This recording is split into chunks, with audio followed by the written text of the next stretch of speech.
तर नमस्कार मंडळी, अशी तुम्हाला शेवग्याची भाजी जर बनवायची असेल ना तर व्हिडिओ शेवटपर्यंत बघावं लागेल बरं का। आता ही जी भाजी आहे ना ती एकदम बिना ग्रेव्हीची आहे, जी मी फक्त शेंगदाण्याच्या कुटापासून बनवलेली आणि अजून एक पीठ वापरलेलं आहे। तर व्हिडिओ शेवटपर्यंत नक्की बघा। शेवग्यामध्ये इतके गुणधर्म असतात ना की जे आपल्या शरीरासाठी खूप फायदेशीर असतात। विटॅमिन ए असतं, बी असतं आणि ई सुद्धा असतं, तर ते आपल्या त्वचेसाठी खूप सुद्धा फायदेशीर असतं आणि दररोज जरी आपण शेवग्याच्या शेंगा खाल्ल्या ना तरी ते आपल्या शरीरासाठी एकदम फायदेशीरच असतात। याचा कुठलाही दुष्परिणाम नाही आणि इतक्या चविष्ट सुद्धा लागतात। मला तरी शेवग्याच्या शेंगा खूप आवडतात। तर सगळ्यात अगोदर शेवग्याच्या शेंगा आपल्याला एकदम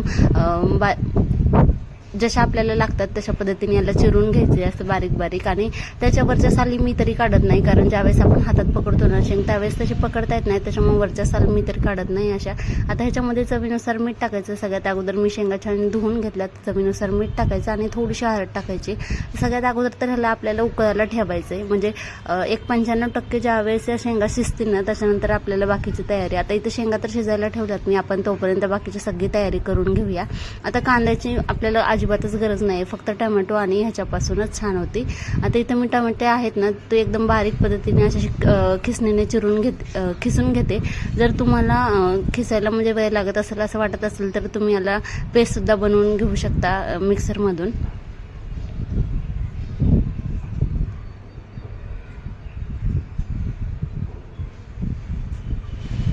एक 5 मिनिटामध्ये हे सगळं खिसून होतं आणि इथं सुद्धा 95% शेंगा शिजलेल्या आहेत। जर इथं शिजल्या तर अजून भाजी उकळताना अजून शिजतील आणि मग त्या जास्त गाळ होतील। आता इथं हे ठेवलेलं आहे मी आणि गॅस बंद करते। शेंगा पूर्णपणे शिजलेल्या आहेत। आता बाकीचं टोमॅटो तर खिसून झाले। आता इथं कोथिंबीर आणि लसूण आहे ना ते खलबत्त्यामध्ये मी वाटून घेते। अद्रक सुद्धा तुम्ही ह्याच्यामध्ये टाकू शकता। कोथिंबीरच्या काड्यामुळं भाजीला इतका सुगंध येतो ना, आणि ही गावरान कोथिंबीर असल्यामुळं खूप छान याची टेस्ट येते। प्रत्येक भाजी करताना लसणासोबत कोथिंबीर सुद्धा तुम्ही हे करत जा। आता इथं मी गरम पाणी ठेवलेलं आहे, कारण भाजीला इतकी छान चव येते ना ज्यावेळेस आपण गरम पाणी भाजीला वापरतो त्यावेळेस।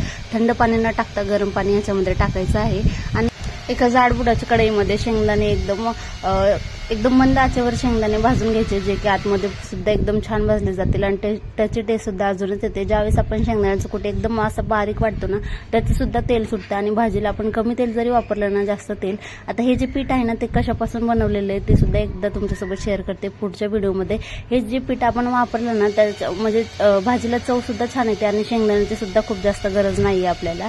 तर इथं चला आता आपण लगेच भाजीला फोडणी देऊया। तर मी परत एक दुसरं पातेलं ठेवलेलं आहे, त्याच्यामध्ये आपल्याला जेवढं तुम्हाला तेल पाहिजे तर खूप जास्त तेल मी ह्याच्यात घेणार नाही। नंतर तुम्हीच बघा किती जास्त तेल सुटतं ते, कारण आपण शेंगदाण्याचं तेल सुद्धा ह्याच्यामध्ये सुटणार आहे।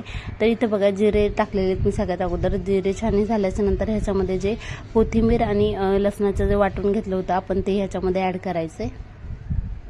आता ह्याचा थोडासा रंग लालसर झाल्याच्या नंतर ह्याच्यामध्ये आपल्याला टाकायचं आहे एक खोबऱ्याचं खीस टाकायचं, एकदम जे बारीक केलेलं आहे ते। इथे 2 चमचे मी खोबऱ्याचं खीस टाकते।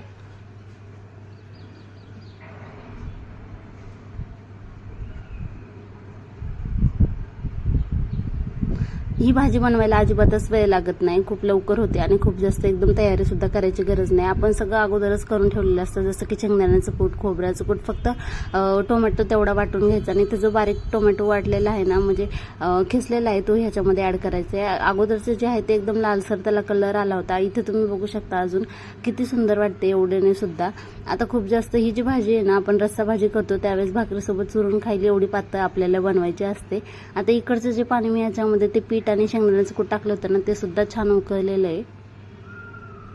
ज्यावेळेस इकडं हे उकळतं ना म्हणजे भाजी खूप जास्त उकळल्याच्या नंतर त्याची चव थोडीशी कमी होते असं वाटतं, त्याच्यामुळे मी पाण्यामध्येच ते उकळून घेते अगोदर साध्या पाण्यात। इथं आपण मसाला सगळा काढून घेऊ। जे घरचं काळं तिखट आहे ना ते 2 चमचे मी इथं घेतलेले आहे, लाल तिखट अर्धा चमचा, घरकुल मसाला आणि थोडीशी हळद, सगळे मसाले तर काढून झालेले। आणि इथं सुद्धा तुम्ही बघू शकता जी टोमॅटोची पेस्ट टाकली होती ना त्याच्यामधून सुद्धा तेल छान पद्धतीने असं सुटलेलं आहे। किती कमी तेल वापरलं होतं तरी सुद्धा असं वाटतं बरंच तेल वापरल्यासारखं। त्याच्यामध्ये एकदम बारीक चिरलेली कोथिंबीर थोडीशी ह्याच्यावर टाकायची आणि वरतून सुद्धा आपल्याला थोडीशी टाकायची। तर जो आता मसाले काढले होते ना ते सगळे मसाले ह्याच्यामध्ये टाकायचे। तुम्ही आवडीनुसार तिखट कमी जास्त सुद्धा करू शकता। याला एकदम छान मस्त असं हलवून घ्यायचं. आता किती छान कलर आलेला आहे आणि रात्री व्हिडिओ शूट केले असल्यामुळे एवढी जास्त काही कलर दिसत नाही, पण समोर इतकं छान दिसत होतं ना. जे शेवग्याच्या शेंगा आपण उकडून घेतल्या होत्या ते त्याच्यामध्ये टाकायचे आणि त्याच्यानंतर जे गरम पाणी केलं होतं उकळून झालेलं, आता ते ह्याच्यामध्ये ॲड करायचं आहे. तुम्हाला जितकी पातळ हवी तितकी पातळ तुम्ही भाजी करू शकता. आता आम्हाला तर एवढी भाजी पुरते, त्याच्यामुळे मी एवढी केलेली आहे. जवळपास 3 ग्लासाची भाजी, एक 3 माणसांना पुरण, ते पण एकदम भाकरीसोबत चुरून खाण्यासाठी एवढी छान भाजी झालेली आहे.